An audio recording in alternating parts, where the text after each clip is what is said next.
It's the Big 550 KTRS. Paul Harris filling in for McGraw, who's off on vacation this week and next. So I've got the headphones strapped on. I'm ready to roll along here with Kelly Jackson and Gail Pennington, who is the TV critic from the St. Louis Post-Dispatch. Good morning, Gail. Good morning, Paul. Good morning, Kelly. Good morning, Gail. Yeah, we're saying good morning, but it's actually not good morning for anybody who knew Joe Williams, who, of course, you did know because he was the longtime movie critic for the St. Louis Post-Dispatch, and we've just gotten word in the last hour that Joe was killed in a one-car crash on Highway 67 in Jefferson County last night.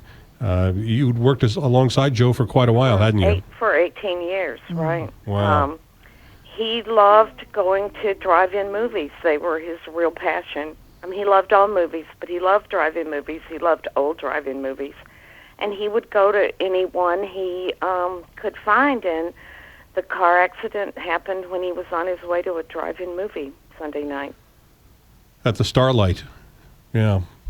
Very, very, very sad. So our thoughts are with Joe. And he was such a smart, funny, quirky, unique person, and we will really miss him.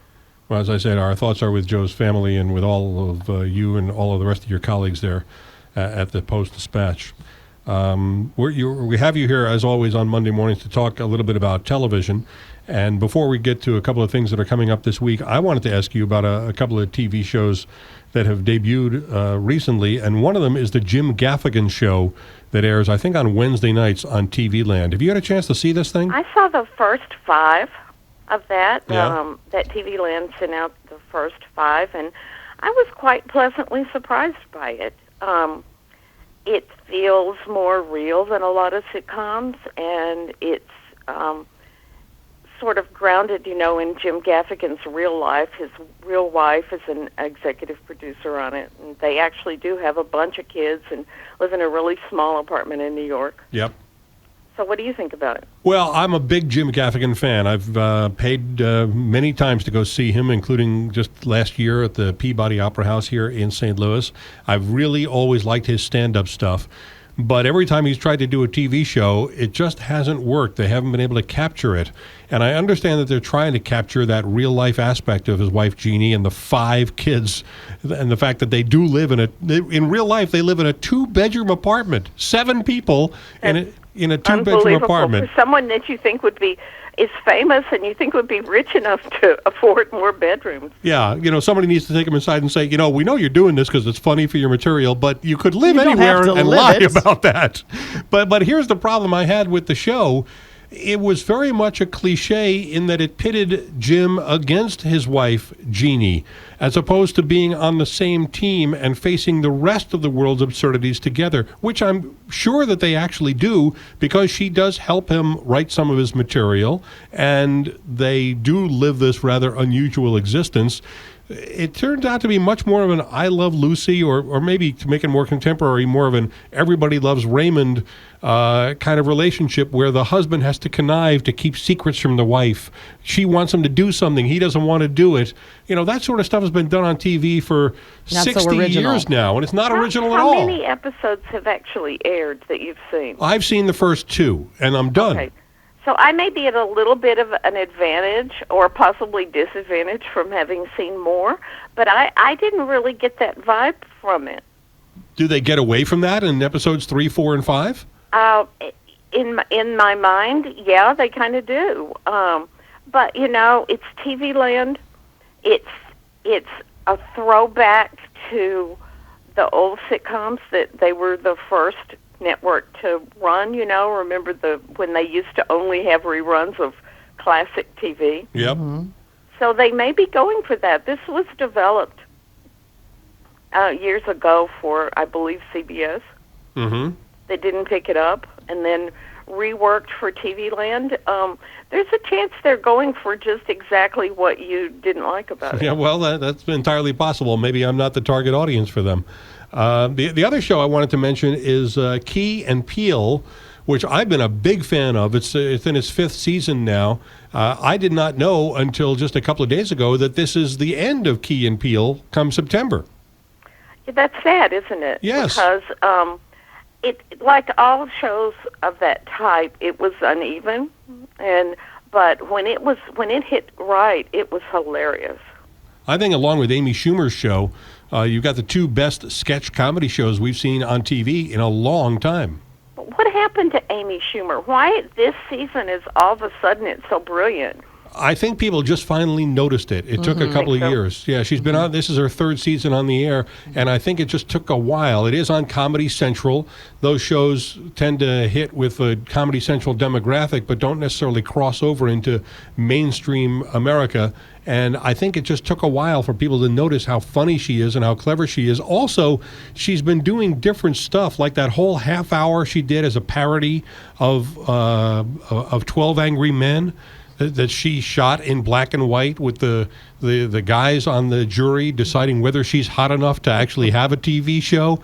That was so meta and yet so clever in broad terms as well at the same time. I hadn't seen anything like that in a long time, Gail. I think it's not only that people are noticing it. I think she's upped her game this year. Yeah, I agree. I think she's doing a lot better, smarter stuff. And also, sketch comedy shows have a real advantage with the boom in social media and Twitter and Facebook. They can post links to clips to just one sketch and get a huge amount of attention from that, and then bring people to watch the whole show. I think that's been a big factor. Absolutely. Hey, Gail, I want to talk about this Wet Hot American. It's going to be on Netflix. Wet Hot American Summer. Wet Hot American Summer, first day of camp. Yes, because all these people that are in it, love all of them, and I want to know what you think about it.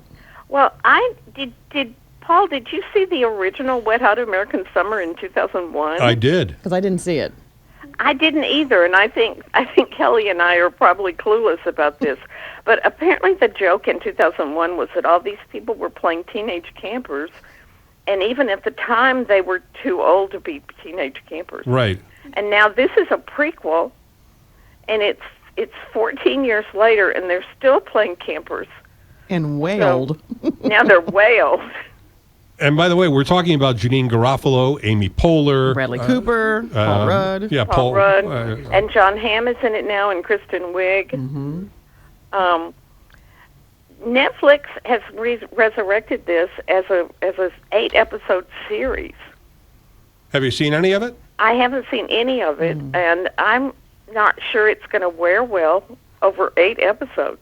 You know, I never went to summer sleepaway camp I did for 2 weeks, and I hated it. I tried to crawl into my parents' trunk on the Sunday where they came for parents visiting day. It was absolutely a horrible experience for me. So I don't have good memories of it that watching a movie making fun of that would make me feel all warm and fuzzy inside. That's the key to good satire, isn't it? It has to be grounded in an experience that you've actually had. Absolutely. Or you're just not going to care. And I remember when the movie Wet Hot American Summer came out 15 years ago, I went, okay, I can't relate to this. Maybe it's funny to people who had those great camp experiences, but did you, Kelly, have a summer camp experience? I had one bad experience, and then my other camp experiences were good. So maybe it would relate more to you. How about you, Gail? I mostly went to Baptist church camp, and it's best not to revisit that ugly time in my life. I went to pom-pom camps. Those were fun. I was never invited to pom-pom camp. I don't know why. What else is on TV to look for? We're kind of in the slowest time of the year, aren't we? Speaking of Comedy Central, are you familiar with Review? No. Review is hilarious. It's the Andy Daly comedy series in which he plays a critic who reviews his whole life. I mean, if he goes and has waffles at Waffle House, he, in his mind, is writing a review of that. Okay. See, it comes back the premise. Thursday on Comedy Central. Okay. And also Disney, the Disney Channel has started a new series in which, it's a movie, actually, that may become a series called Descendants. And it's the children of Disney heroes and villains are all going to school together, like a prep school for the children of both Snow White and Maleficent. Did you ever see a movie called Sky High? I did not. It came out about 10 years ago. It was a live-action movie about children of superheroes who go to this special high school where they either are superheroes or super sidekicks. It had Kurt Russell and what's John Travolta's wife's name? Kelly. Kelly Preston. Kelly Preston. They played the mothers of the boy who's the central figure in this, and he goes off to school, and that was really, really well done, and was really, really clever. And it sounds like somebody at Disney must have watched that movie and said, we could do that with our Disney characters and have their descendants go to school. We own all these people. We can put them in a movie together.